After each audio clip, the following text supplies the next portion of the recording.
Yeah, take it away. Welcome back, folks. Folks. Yeah, I just told Sal, don't say guys, because we're always like, what's up, guys? So he said folks. Great choice. Welcome back, folks. Damn, that sounds horrible. I know. Well, we're back at it. We'll figure out something else to say. Black Friday's over. Hope you guys got all your shopping, took care of all your detailing product needs. And if you haven't stopped by our merch shop, go check it out. We'll link it in the description below. It's actually right underneath you. Get your cool mugs, get your sweaters, get all the gear. Go support the channel. That'd be great. Thank you.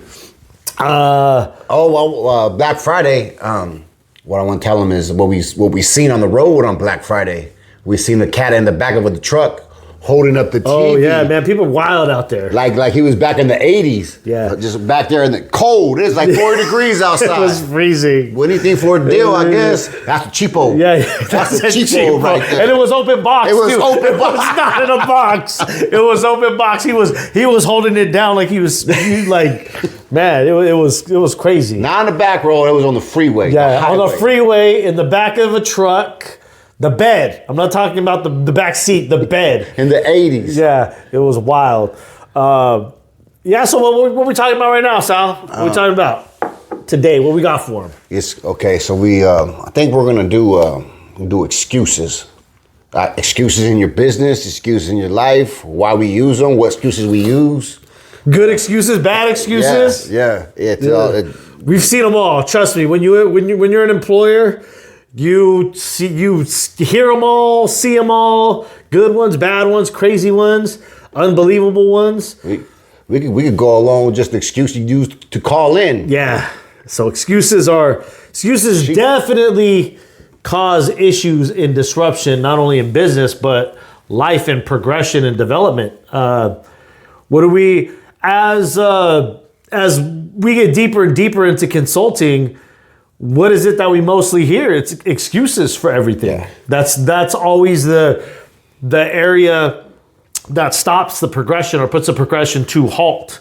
And usually they just need somebody there to identify and fix that excuse.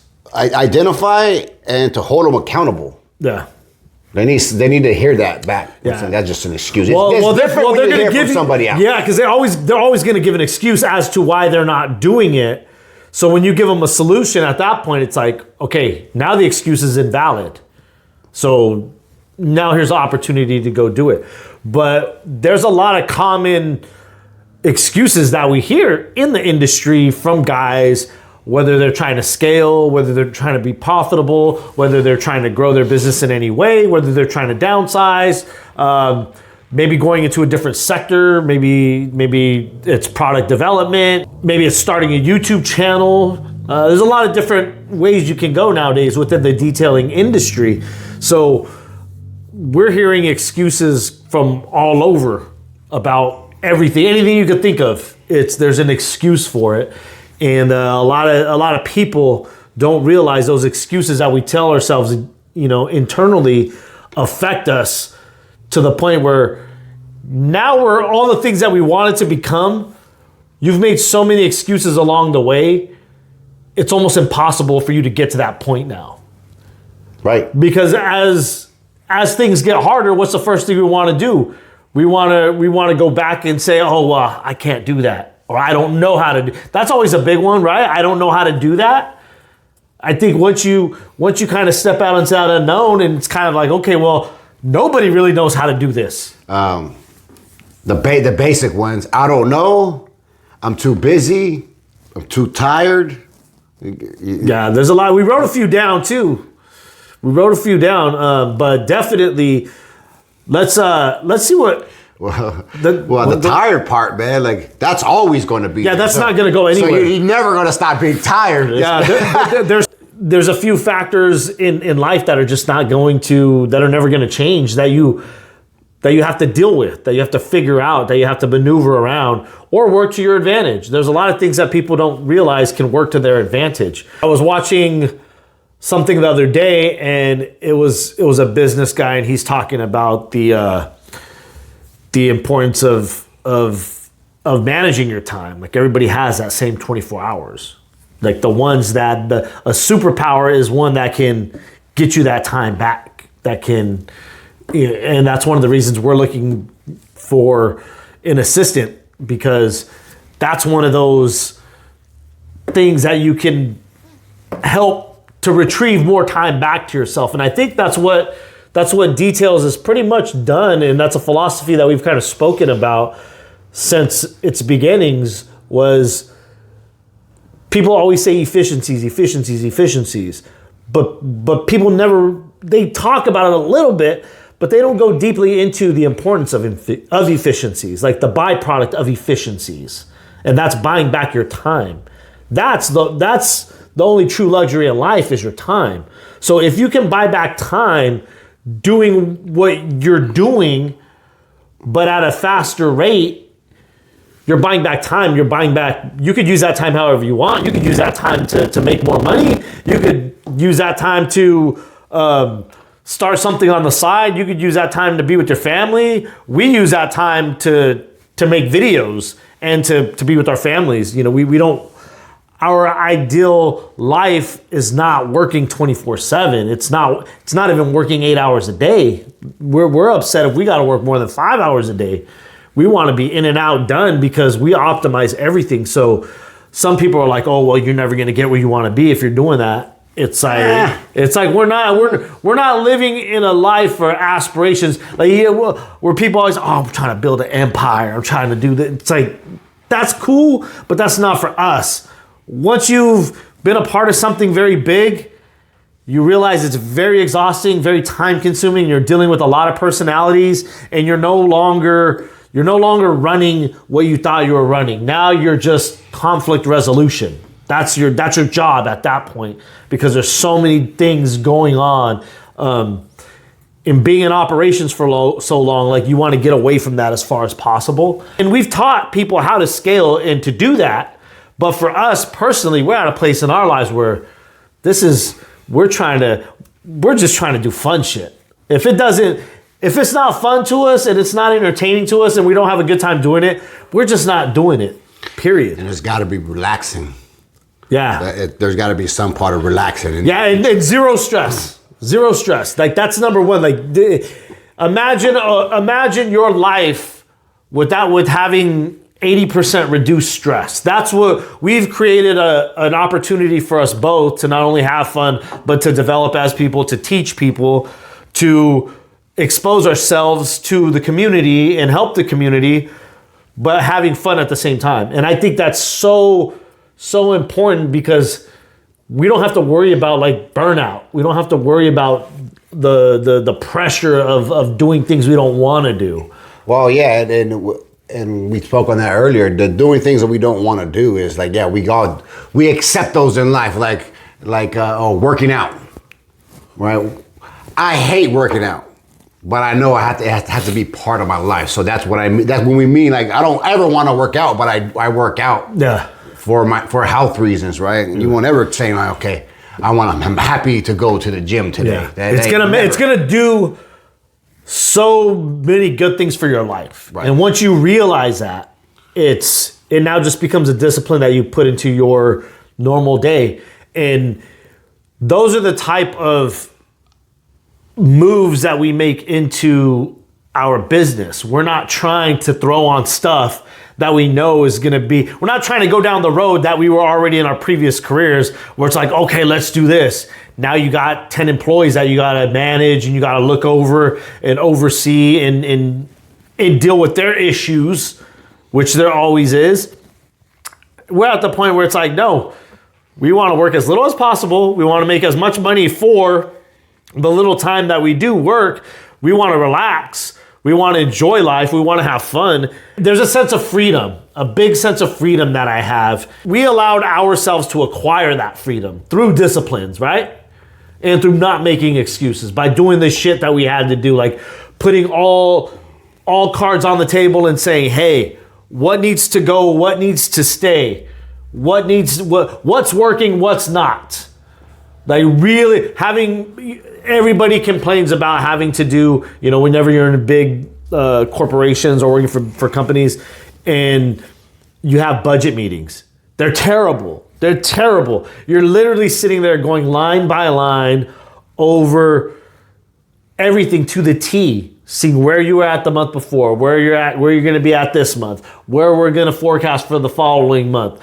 Bottom line is nobody wants to do budget meetings because they suck. The numbers guys want to do it. Accounts receivable wants to do it. The people that are, the guys who that's their part of the business, they want to do it because it's their job. Mm-hmm. But for the average person, you're just kind of like, okay, well, fix it. I don't care about that. Like, that's what I wanted to say in those meetings. Okay, fix it so we don't have to deal with it anymore. But there were so many things that you would have to do in order to change. You would need to get signatures and you would need to get approvals and go through stuff to make an improvement, which to me was bullshit. And that was the one Just part. fix it. Yes. Like, well, we need a signature to fix it. Or even if we fix it, it's like, okay, well, we're fixing it. But like, okay, well, that doesn't follow protocol. It's like the other way is we're losing money the other way. I get it, but it's so anyway. If we were following protocol, we would have been losing money. Yeah, exactly. So with us now,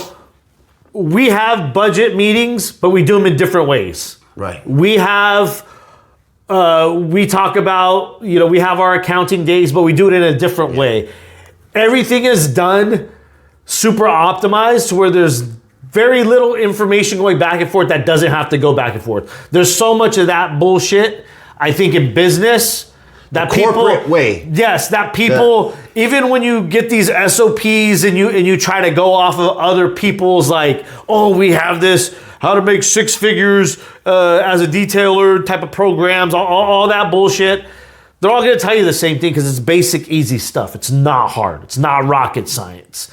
But the disciplines and you actually doing that is a whole nother story. So when you're able to incorporate the business essentials that you need in order to operate a business successfully, but do it in a way that you're comfortable with doing it, I think that creative part made it to where all the excuses were kind of left out. It's like, well, let's make it this way so there's no excuses that we're making to be like, I don't want to do a budget meeting.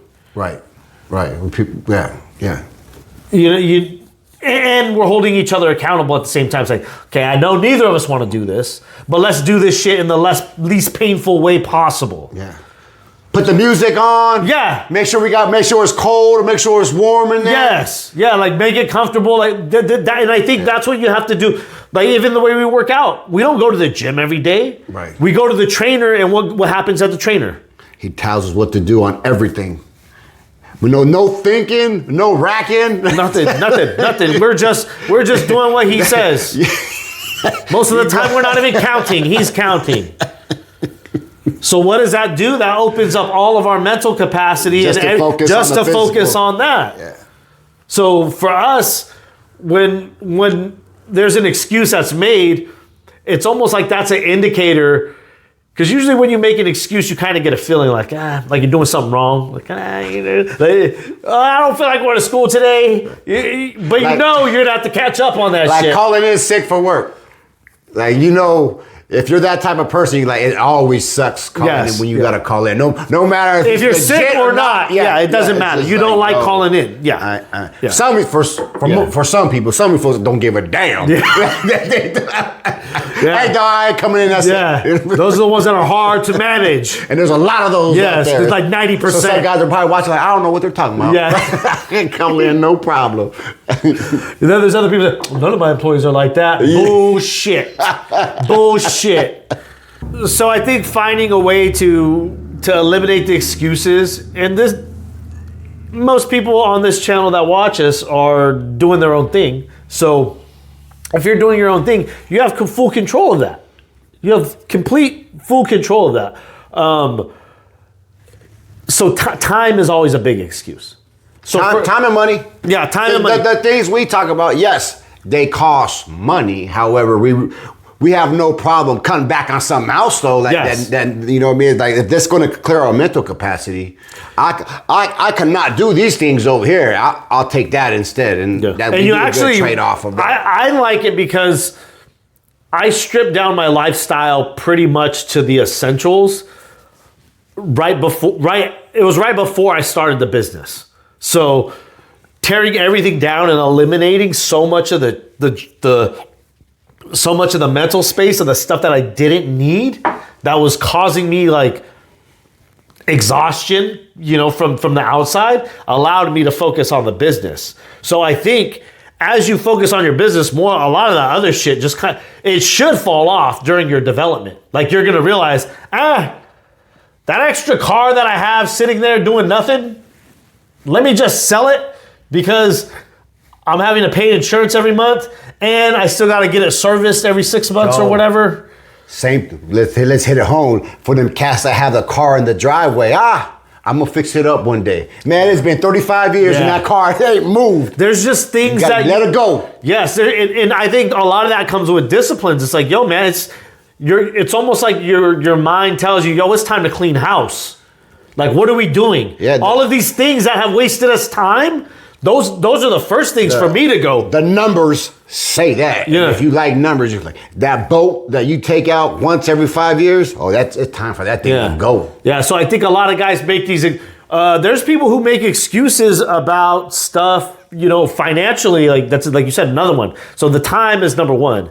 So I don't want to hear any excuses about time because everybody has the same 24 hours in a day.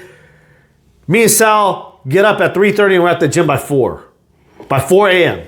at the gym, 4 days a week. So when it comes to excuses, we're not really one to hear a lot of excuses because there's not very many excuses from me in my mind that get a pass to say, okay, unless it's a death in the family, unless you're in the hospital, unless something major happened, like the excuse is almost invalid to me because I personally have done things that I knew I probably shouldn't have done based off of the circumstance I was in, and I still made it happen.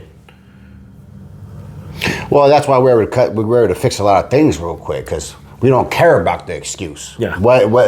How do we get to the next We're not step? worried about, we're worried about how it happened. We want to know how it happened or whatever, yes, just so we don't go down that road, whatever it was. And that could be bad equipment, that could have been a personnel mistake we made, that could be anything. So first we identify it, and then secondly, we just fix it. There's none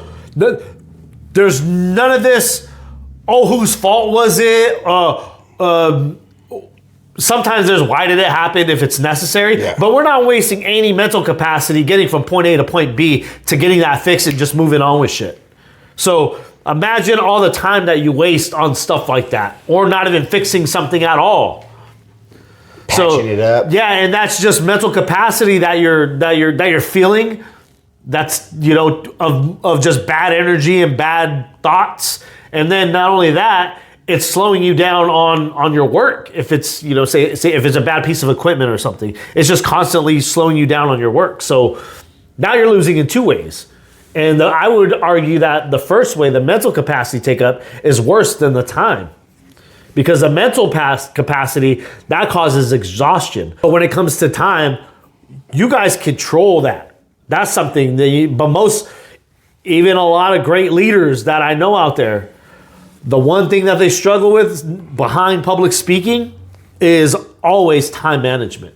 There's so many managers that I managed that worked under me that had terrible time management, and that just tanked their careers. Because it doesn't matter what you're good at. If you don't have time to take care of all the things, then you're in trouble. So you need to stop making excuses and find ways to make that time. And we're talking about the shit that takes up our time that doesn't do anything good for us.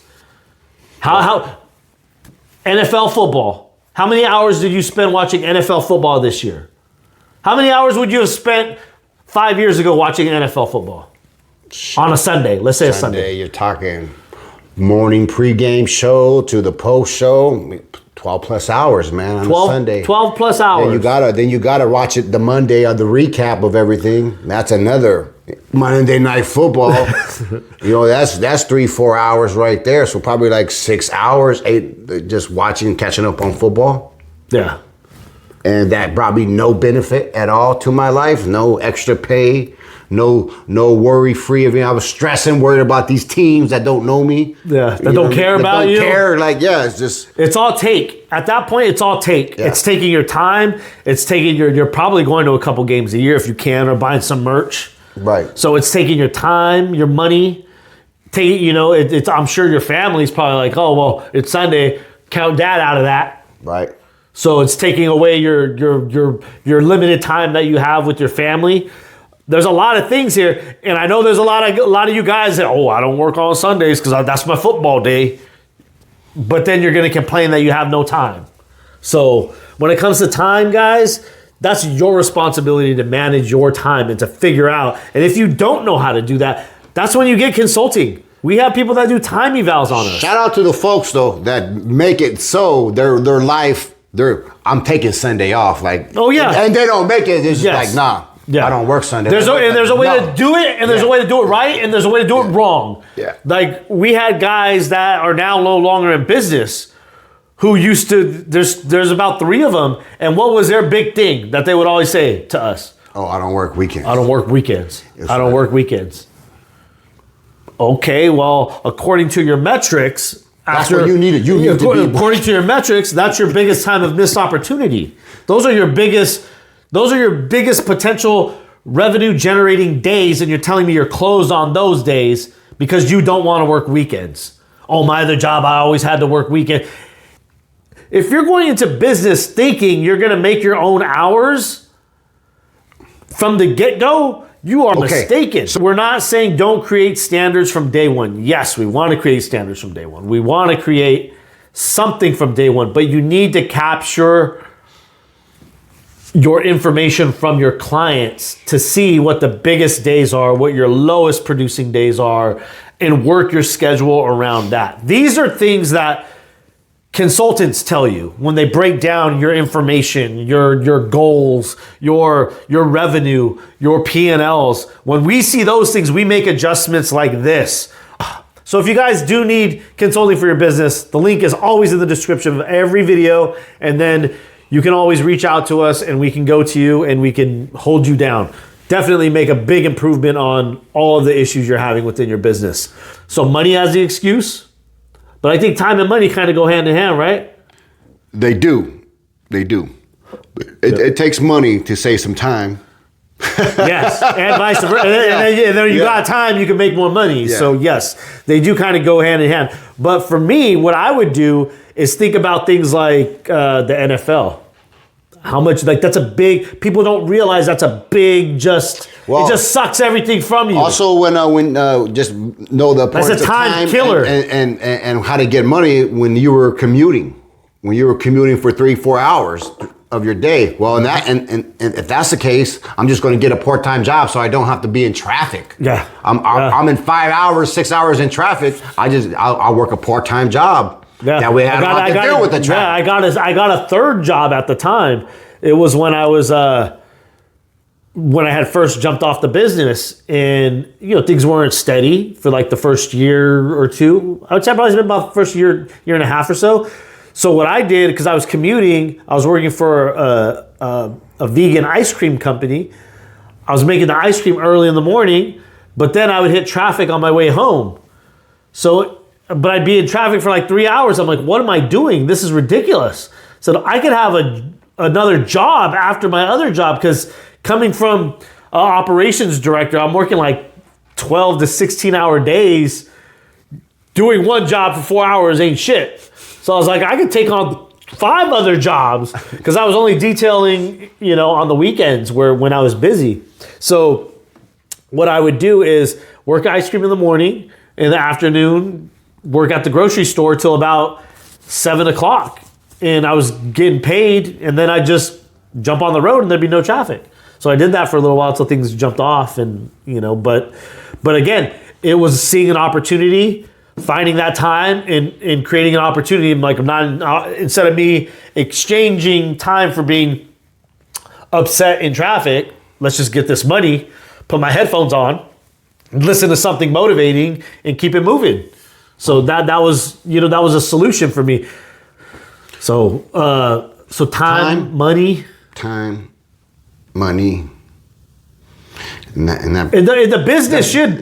We gotta talk about the byproducts. It's always time, you know what I mean? Then money. Mm-hmm. Yeah. Yeah, and it's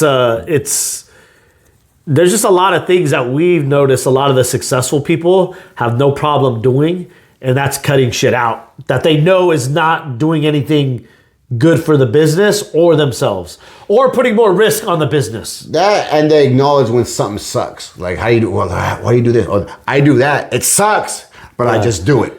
Yeah. Yeah. They just acknowledge those things. Yeah. There's some things that we still do where we're like, yeah, it sucks, but for now, it's not to the point where it's causing that much of a headache. But working out for me is one of them. We'll get to the point where at least we try to make it as least painful as possible to deal with when we do have to deal with stuff.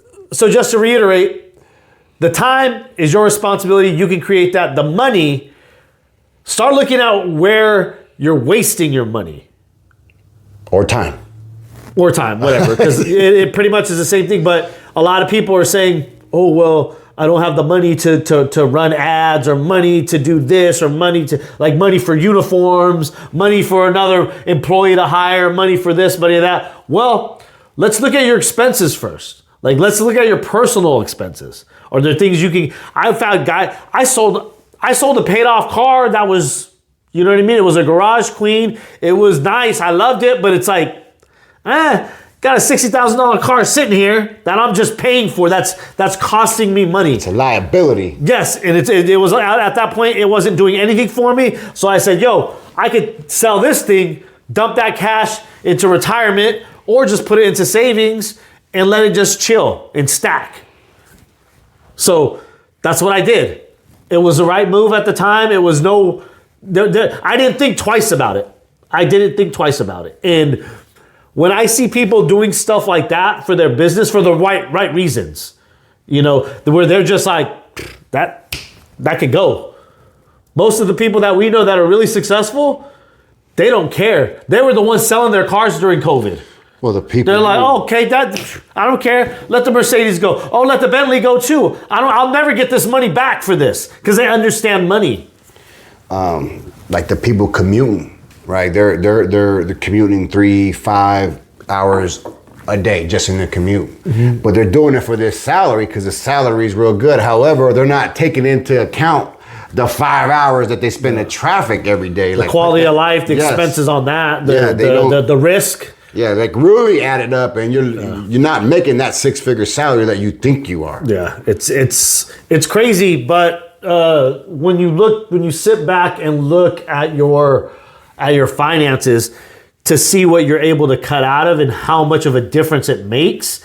And when you're starting a business, all your capital is the more capital you have on hand, the better.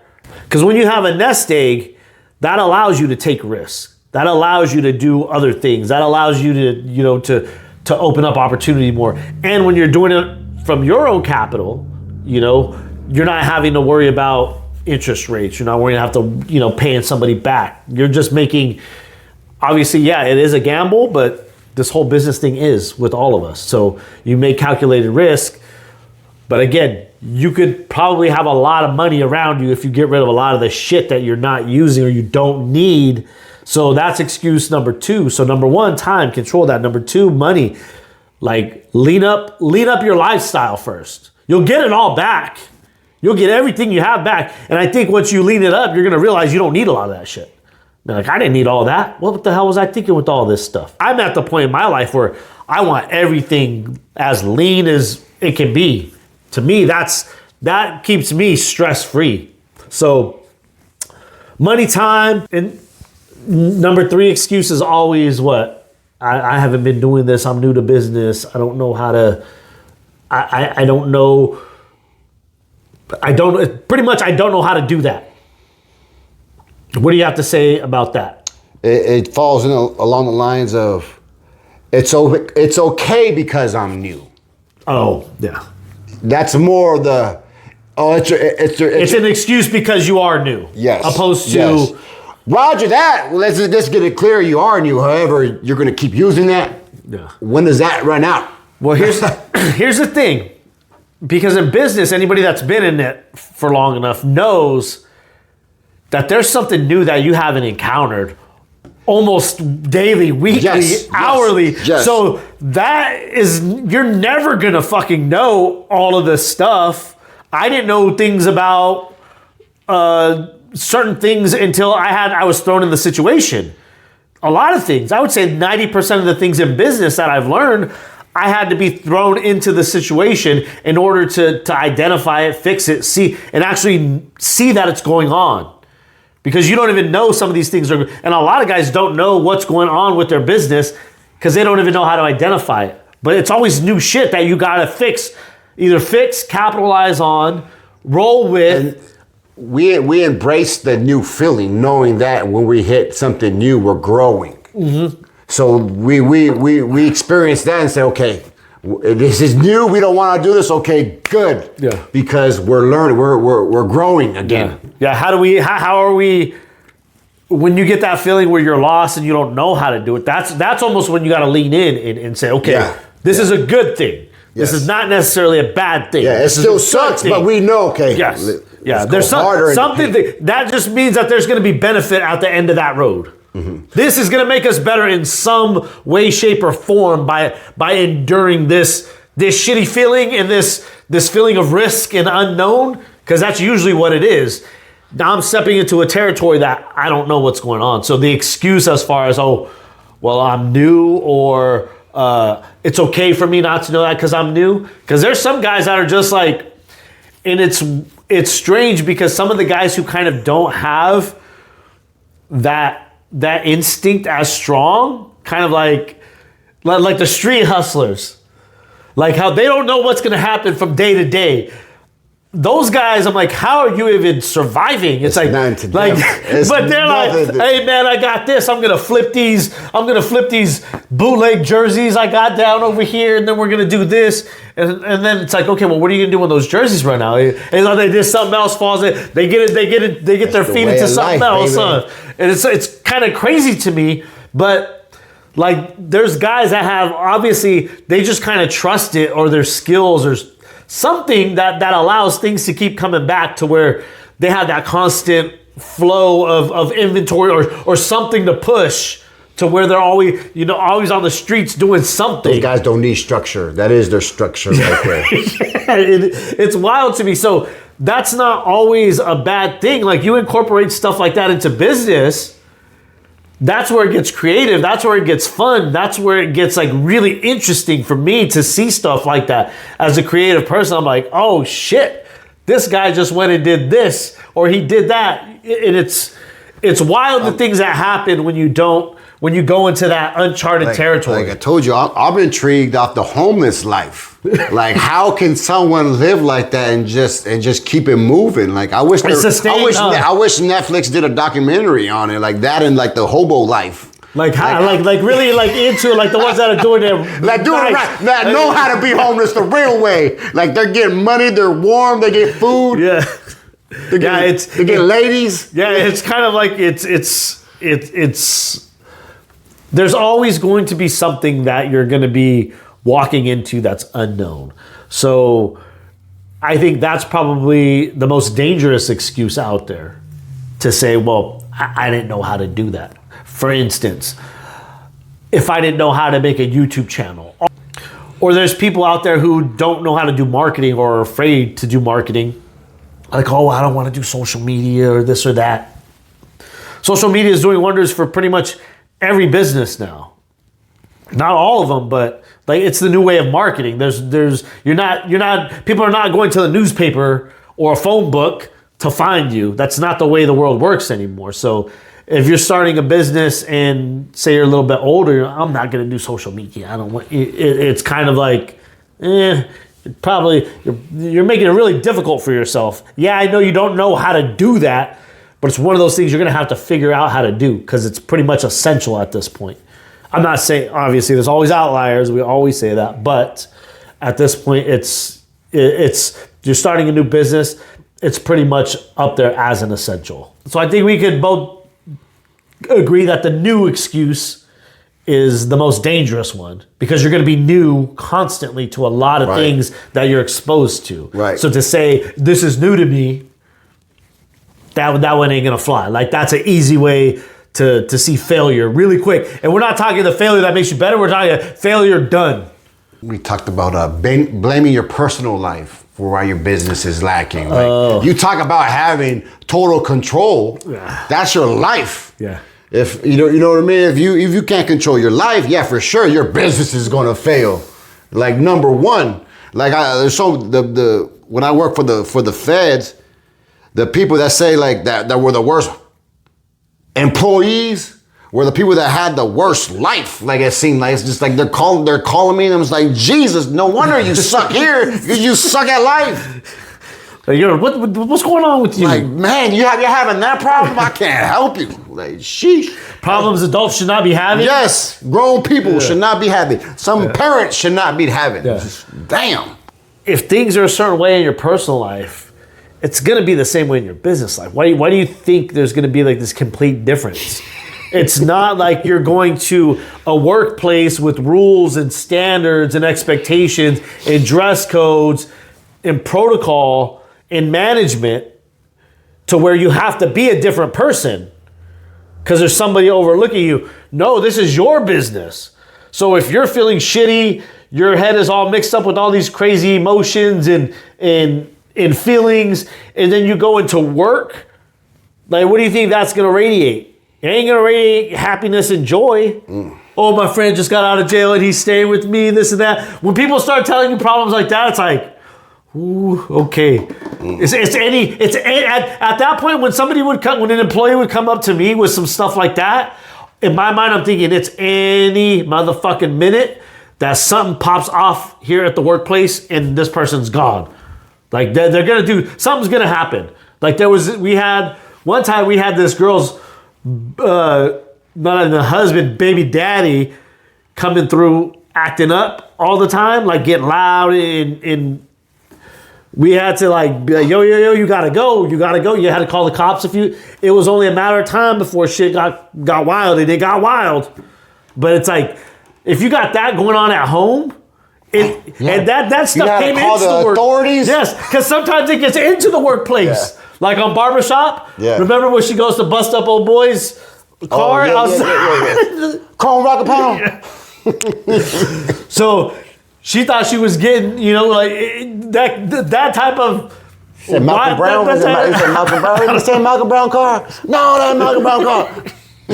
So that craziness could come into the workplace. So don't think it won't come into the workplace. People with gambling problems. Stuff like that. Like, if you're gambling out there, or you don't think you're gambling on someone's whip. So yes, your personal life can have negative actions on your business. It's an excuse. But it's an excuse. It doesn't have to be that way. If you can cut it, there's people that can cut off just, this is business. It's business time. And those are the people that are serious about stuff. Where it's just like, Dana White was talking about how he changed his kid's birth date. The doctor was like, "Hey, the baby's gonna be due on this date." He had a fight. He had a big fight, and he was like, "Hey, this ain't gonna work, doc." so they had a C-section a day before. Yeah. He goes, "That's how serious I am with my business. That's how serious I am with my time, with things. You can make things happen. I'm not saying do all that." That man took it to the extreme. Yeah. But it's a possibility. We cut the baby out right now. It ain't happening tomorrow. Get on the table. Yeah. So again, he's not making any excuses. They ain't making no excuses. Those are people, when you see people with, and it doesn't have to be to that level, obviously, but those are the type of people, when you see those qualities and those traits in people where they're like, "Hey man, my car broke down, but I'm 2 blocks away. I know I'm gonna be about 3 minutes late." It's like, okay, that man figured it out. He only called me because he's going to be 2 minutes late. Yeah. Not because his car broke down 3 hours before his shift, where you have plenty of time to figure something out. You know, Uber, taxi, however you BART, whatever you got to do. Those are the type of people that end up getting promoted quickly in business because they have qualities to where they're just taking initiative and they're not making excuses. And that's how you develop, and that's how you become better, and that's how you get recognized. It's just by not making excuses, because everybody makes excuses. So if you're the one person who doesn't make excuses, you're already standing out. And life is all about standing out, like making an impression, standing out, doing things in a different way, whether that's better, faster, more creative, whatever it is. Those little personality traits separate you from people, and separation is a big deal when it comes to business, especially when the playing field is kind of all the same. So don't blame your business problems on personal stuff. Yeah, because you got that's what That ain't gonna stop in your control. That's never gonna stop. Everybody's always gonna have problems. Life. Yeah, problems. Life. It doesn't matter if you're at the top of the food chain or the bottom of the food chain. You're gonna have personal problems. What's this last one? Other excuse, we kind of talked about it already, but in a previous video. These are just our most frequent ones. That's why I kind of wanted to just get them out there, because people always ask us these questions over and over. The customers around me won't pay for that. Won't pay for a service, weren't interested in it. Just the people around you. What's your initial feedback for something like that? I got a couple of them. Number one is, you're hanging around the wrong people. Mm-hmm. If, you know what I mean? Okay. There's always there's someone always interested. You just got to go find them. Yeah. And the second one is people won't pay. People won't pay for you. Yeah. They'll pay for someone that's doing what you're doing that's better, but they're not. They won't pay for you. Yeah. And in that case, you just got to show your value. You got to display your value to where, in their mind, they think you're worth it.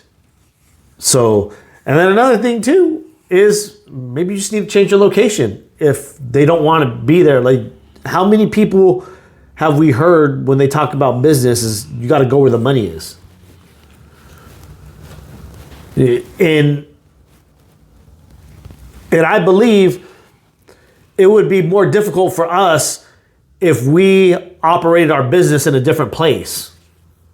For people not only to pay our prices, but for people to be as loyal and to... We live in a place where everybody talks. So it's very difficult for a business that's not doing well to stay alive. It's very difficult because it's a very small place. But in order to get exclusive clientele in the top tier clientele, you kind of have to be in a place where the word catches fast, but you also have to produce at a high level. Well, moving here was a business decision. Yeah. For me, this was a business decision for me. Yes. Well, and again, it's like moving here benefited your life. So if it benefits your life, it's going to benefit your business. Yes. Yeah. And that was and currently me and my wife have businesses here that are both doing well.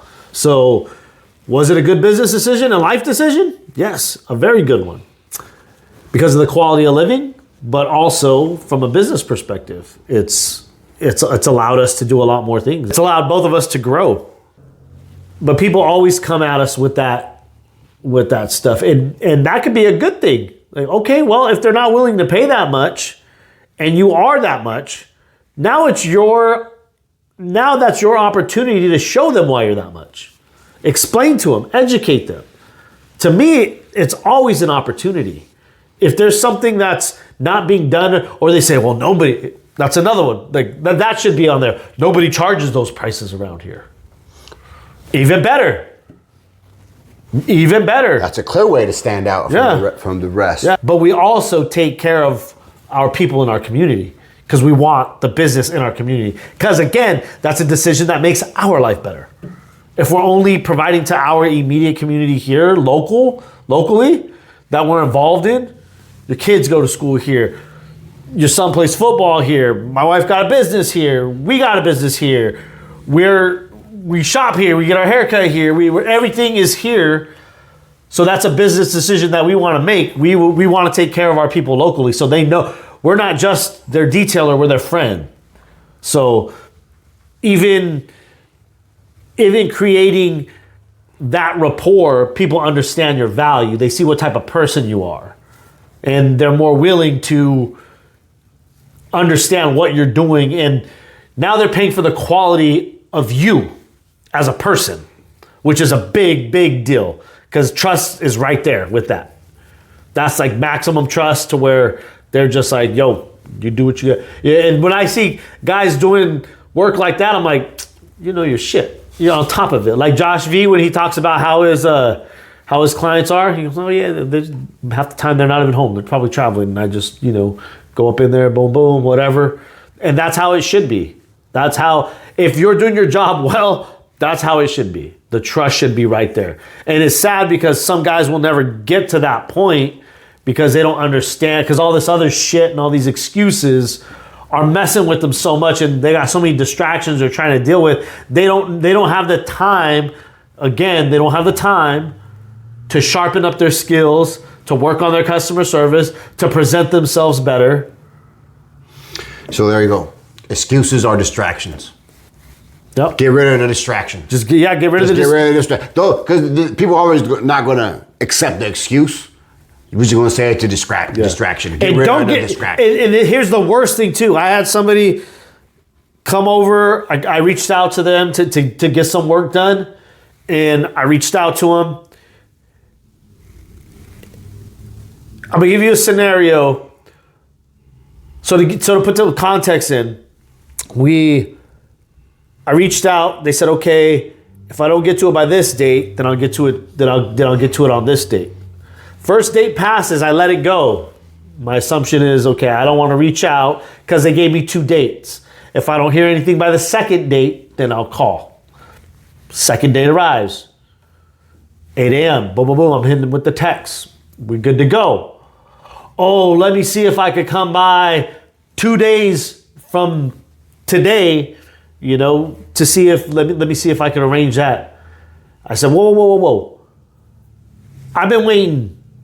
You gave me 2 dates. You gave me 2 dates. I didn't say these 2 dates. You gave me 2 dates that you stated you were available for. This is the second date. I've been waiting. I didn't reach out of courtesy to say, hey, we still good for the second date? I didn't do none of that because I put my trust that they would reach out and be on top of it. What do you think would have happened if I wouldn't have reached out? Nothing would have got nothing. Nothing huh? would have got done. You wouldn't have heard nothing. I'd be like, oh shit, I totally forgot. So-and-so was supposed to come by and take care of this. So nothing. Heard nothing. So when I reached out, kind of, okay. And then after I said, hey, I've been waiting, whatever. Okay, well, we'll see. I'll be there today. Okay, cool. I shouldn't have to go through that from the beginning. And I know that's how some of these guys are operating with stuff. Especially a client. If we tell a client to come pick up a car at 3 o'clock and they show up at 6 o'clock, that's a problem. That's a problem. I'm on them. Hey, this time, or there's going to be a storage. There's a storage fee for the next time. And if they want to argue with that, I'm sorry. You have me waiting. You're costing me money now. So for those of you who, where do we go with all this? Because we were talking about the excuse. So, and through those messages, there was excuses being thrown around.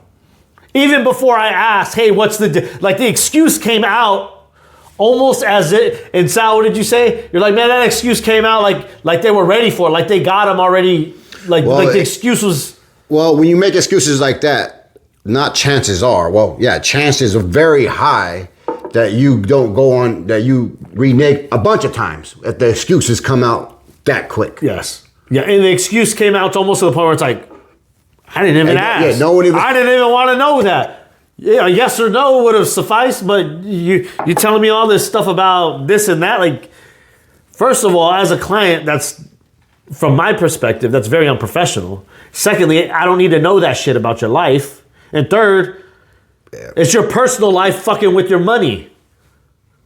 So get your personal life. Part of the reason your personal life is fucked up is probably because you don't have enough money. But if your personal life isn't in order, you can't make money because it's interfering. People don't get that. They don't understand. Like it doesn't click to everybody. Like all this shit goes hand in hand. It all goes hand in hand with your business. And that's why we tell people, yo, you want to change your business, you got to change your life. You literally got to change your life. You got to change some, you can't be walking down the street looking all ragged and expect people to ask you for a business card. You can't go, you can't be going to the bar down the street, getting sloppy drunk, looking like a fool, and then expect people in your neighborhood to respect you. Like it just doesn't work that way. The life doesn't work that way. You got to conduct yourself like the way you want to be conducted in order to attract the clientele that you want. But you got to change all this shit. You got to get rid of all the excuses and you got to do some work. That's all it is work, huh? It's a lot of work. It's another type of work. And that work is harder than running the business. That's the hardest part about running a successful business is staying disciplined, right? Because even today, I was like, okay, we took care of, we visited 3 maintenance clients today. Took care of this stuff, came back home, now we're doing a video, I'm gonna publish it, it'll be out in the morning. Do I want to do that? No, but I know this is what we got to do. This is a discipline that we have to do. It's not that I don't want to do it, but would I rather be in bed? Would I rather have not gone to work today? Hell yeah. It'd be nice to sleep in, but I guarantee at about 10 o'clock, I'd be like, fuck, man. I messed up my money today and I'm slacking. And once you get yourself to a point where you're so disciplined, now the feeling of slacking you don't like. Man, it's like calling in sick. Yeah. You dreading the whole time calling in sick, and after you calling in sick, you can't go back to sleep. Yeah, you're like, I might as well just went to work. I might as well just went to work. Might as well take my ass into work. Because the rest of the time, all you're worried about is, man, the shit I'm going to have to fix tomorrow. The man's got hip to game. We're calling me at 2 o'clock in the morning. Calling in? Oh, I used to have people doing it. I said, man, you can't do that. You can't be doing that, man. Is that a wrap? Is that a wrap for our excuses? We label this excuses. Distractions, excuses, whatever. Yeah. So don't let them fuck up your business, guys. Don't let the excuses fuck up your business. And one more thing I do want to say too is speaking of Josh V, we spoke about him earlier. We got a training going on with Josh V and Coach Kemi. Southern California, coming next year. San Diego, January 22nd and 23rd. Hosted by Josh V. It's going to be at his new warehouse down there in San Diego. And Coach Kemi, Diego, and Casey will be in the house. And I don't know if Carson and the other boys are going to be out there. But the KCX training is crazy. We had to go all the way to Atlanta to experience it, but it was phenomenal. Great. I'll link that in the description below also. So if you guys are interested. Limited seating. Limited seating. It came out like yesterday, and I know there's a couple of spots that are already taken, so very limited. But if you guys have any questions regarding that, reach out to us. We took the full course. We loved it. We enjoyed it. We have a whole recap on it. But if you guys have any further questions, because it is an investment, but it's a good investment. It's one of those things that any type of training that's out there that we hear about, you guys already know that we're going to put you guys up on game. So this is one of those that we feel is very important and very crucial. Whether you use KCX products or not, this is going to help you with comprehension of the technical part of the detail process in general. Like I learned so much in this thing. We're going to be there as well. Josh V will be there. Josh is fantastic with all of his social media content stuff. He has his retail store popping off. KCX has probably the best culture that we've seen in the detailing world. It's just one of the best cultures, just period. Just being a part of that and around that is a good thing. So I highly encourage you guys, if you guys want to see what different levels are out there when it comes to the industry, or just in, like you said, culture in general. It's a great atmosphere to be around, great people, lots of knowledge, lots of good stuff. So if you guys are interested, go check that out. Link below, baby. Yeah. So for Sal and Joel with details, we'll catch you guys on the next one. And remember, we're here every Monday morning and every Friday morning to drop you some of this hot fire. Like, subscribe, share, all that good stuff. We'll catch you guys on the next one.